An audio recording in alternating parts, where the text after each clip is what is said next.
మీ మోకాలి గుజ్జు అరిగిపోవడం వల్ల వచ్చే దీర్ఘకాలిక నొప్పులకి డాక్టర్ సుధీర్ దారా గారు మన శరీరంలోని రక్తం ద్వారా రీజనరేటివ్ థెరపీతో ఎటువంటి నొప్పి లేకుండా పరిష్కారాన్ని అందిస్తున్నారు.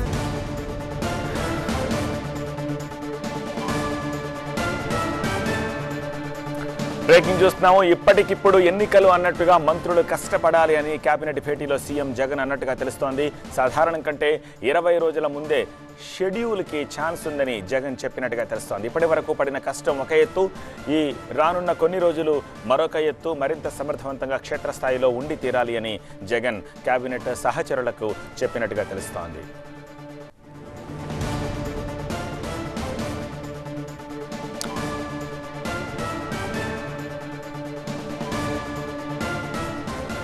ఆరోగ్యశ్రీ పరిధిని 25 లక్షలకు పెంచుతూ కేబినెట్ నిర్ణయం తీసుకుంది. జగనన్న ఆరోగ్య సురక్ష 2వ విడతకు ఆమోదం తెలిపింది.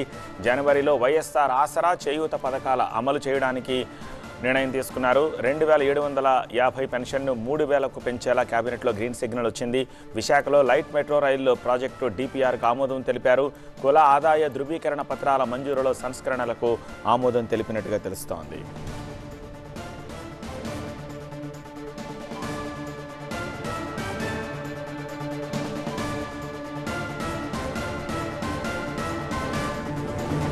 ముఖ్యమంత్రి జగన్ అధ్యక్షతన ఇవాళ ఏపీ కేబినెట్ మీటింగ్, మంత్రివర్గ సమావేశం జరిగింది. ఈ భేటీలో మంత్రిమండలి కీలక నిర్ణయాలు తీసుకుంది. 11 వైద్య కళాశాలల్లో నెఫ్రాలజీ, న్యూరాలజీ విభాగాల ఏర్పాటుకు ఆమోదం తెలిపినట్టుగా తెలుస్తోంది. అలాగే నెఫ్రాలజీ, న్యూరాలజీ విభాగాల్లో పోస్టులు భర్తీకి గ్రీన్ సిగ్నల్ ఇచ్చారు. శ్రీకాకుళం, కాకినాడ, విజయవాడ, ఒంగోలు, నెల్లూరు, తిరుపతి, అనంతపురాల్లో వైద్య కళాశాలల్లో అంకాలజీ, క్యాన్సర్కి సంబంధించిన విభాగం ఏర్పాటు చేయడానికి కూడా నిర్ణయం తీసుకున్నట్టుగా తెలుస్తోంది. అలాగే విశాఖలోని 4 కారిడార్లలో light metro rail project DPR కూడా ఆమోదం తెలిపినట్టుగా తెలుస్తోంది.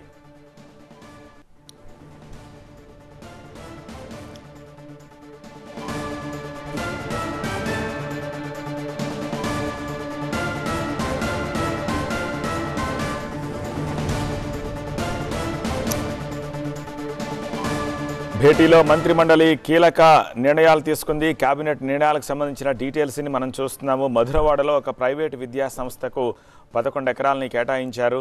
11 వైద్య కళాశాలల్లో నెఫ్రాలజీ, న్యూరాలజీ విభాగాల ఏర్పాటుకు కూడా ఆమోదం తెలిపారు.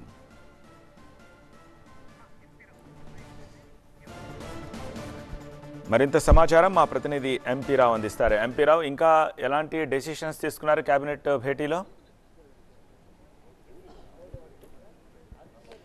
ఒకటైతే ఈరోజు కీలకమైనటువంటి 3 అంశాలు చూసుకున్నట్లయితే, ఒకటి ఆరోగ్యశ్రీ పరిమితిని పెంచడం, 25 లక్షలకు ఆరోగ్యశ్రీ పరిమితిని పెంచడం అనేది చాలా కీలకమైనటువంటి నిర్ణయం. ఎందుకంటే ఇప్పటివరకు కూడా ఆరోగ్యశ్రీ ద్వారా 5 లక్షల వరకు మాత్రమే ఉచిత వైద్య సౌకర్యం అందిస్తున్నారు. దీన్ని ఇక మీదట 25 లక్షలకు పెంచుతూ కూడా రాష్ట్ర ప్రభుత్వం ఈరోజు ఆమోద ముద్ర వేసింది. సో ఎల్లుండి నుంచి 18వ తేదీ నుంచి కూడా ఆరోగ్యశ్రీ కొత్త కార్డులు ఇస్తున్నారు. కొత్త కార్డులు అందుకున్నటువంటి ప్రతి ఒక్కరికి కూడా ఇక మీదట జనవరి 1 కార్డులు అందిన వెంట నుంచి కూడా 25 లక్షల మేరకు ఉచిత వైద్యం అందించేందుకు కూడా రాష్ట్ర కేబినెట్ ఆమోద ముద్ర వేసింది. అలాగే గతంలో అంటే 2 నెలల క్రితము జగనన్న ఆరోగ్య సురక్ష ఫేజ్ 1 నిర్వహించారు. దాని ద్వారా మొత్తం 1,50,00,000 కుటుంబాలకు కూడా తిరిగి అక్కడ వైద్య పరీక్షలు కూడా ఇంటింటికి కూడా తిరిగి వారి యొక్క కుటుంబాల్లో ఉన్నటువంటి వారి యొక్క హెల్త్ కండిషన్స్, అలాగే అవసరమైన చోట వైద్య పరీక్షలు నిర్వహించడంతో పాటుగా వారికి ఉచితంగా వైద్యం అందించే విధంగా కూడా జగనన్న ఆరోగ్య సురక్ష కార్యక్రమం నిర్వహించారు. తిరిగి ఇదే కార్యక్రమాన్ని జనవరి 1వ తేదీ నుంచి జగనన్న ఆరోగ్య సురక్ష ఫేజ్ 2 కార్యక్రమాన్ని ప్రారంభించేందుకు కూడా కేబినెట్ ఆమోద ముద్ర వేసింది. మరొక కీలకమైనటువంటి అంశం ఏంటంటే పెన్షన్ల పెంపు.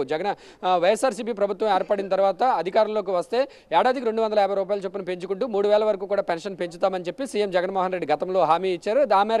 హామీ మేరకు ప్రతి ఏటా కూడా 250 రూపాయల చొప్పున పెన్షన్, 2000 రూపాయలు ఉన్నటువంటి పెన్షన్ను అధికారంలోకి వచ్చిన తర్వాత ఏటా 250 రూపాయల చొప్పున పెంచుకుంటూ వచ్చారు. ప్రస్తుతం 2750 రూపాయల పెన్షన్ ప్రతి నెల ఇస్తున్నారు. దీన్ని మరొక 250 రూపాయలు పెంచి నెలకు 3000 రూపాయలు చొప్పున పెన్షన్ అందించడానికి కూడా రాష్ట్ర ప్రభుత్వం ఈరోజు ఆమోద ముద్ర తెలిపింది. దీంతో పాటుగా జనవరిలో అమలు చేసేటటువంటి సంక్షేమ పథకాలకు వైఎస్ఆర్ ఆసరా అలాగే వైఎస్ఆర్ చేయూత పథకాలకు కూడా ఈ 2 పథకాలు కూడా జనవరి 10వ తేదీన వైఎస్ఆర్ ఆసరా, జనవరి 20వ తేదీన వైఎస్ఆర్ చేయూత పథకాలకు సంబంధించి ఆయా పథకాలకు సంబంధించినటువంటి నిధులు విడుదల చేయనుంది ప్రభుత్వం. దీనికి సంబంధించి కూడా ఈరోజు కేబినెట్ గ్రీన్ సిగ్నల్ ఇచ్చింది. అలాగే మిచాంగ్ తుఫానుకు సంబంధించి తుఫాను వల్ల ఎంత మేర నష్టం కలిగింది, నష్టపరిహారం ఏ రకంగా అందించాలనే దానికి సంబంధించి కూడా ఈరోజు కేబినెట్లో నిర్ణయం తీసుకున్నారు. అలాగే మరొక కీలకమైనటువంటి అంశము క్యాష్ సర్టిఫికేట్స్ అలాగే ఇన్కమ్ సర్టిఫికేట్స్కి సంబంధించి కూడా ఇక మీదట ఒకసారి సర్టిఫికేట్స్ ఇష్యూ చేస్తే ఇంకా లైఫ్ లాంగ్ ఇంకా అవసరం లేకుండా కూడా కొత్త సంస్కరణ ఒకటి తీసుకొచ్చారు. దీన్ని కూడా ఇంప్లిమెంట్ చేసేందుకు కూడా కేబినెట్ ఆమోద ముద్ర వేసింది. దీంతో పాటుగా health and medical and health డిపార్ట్మెంట్లో అలాగే పలు సంస్థలకు భూ కేటాయింపులు చేస్తూ కూడా కేబినెట్ ఆమోద ముద్ర వేసింది. రైట్ ఎంపీరావు.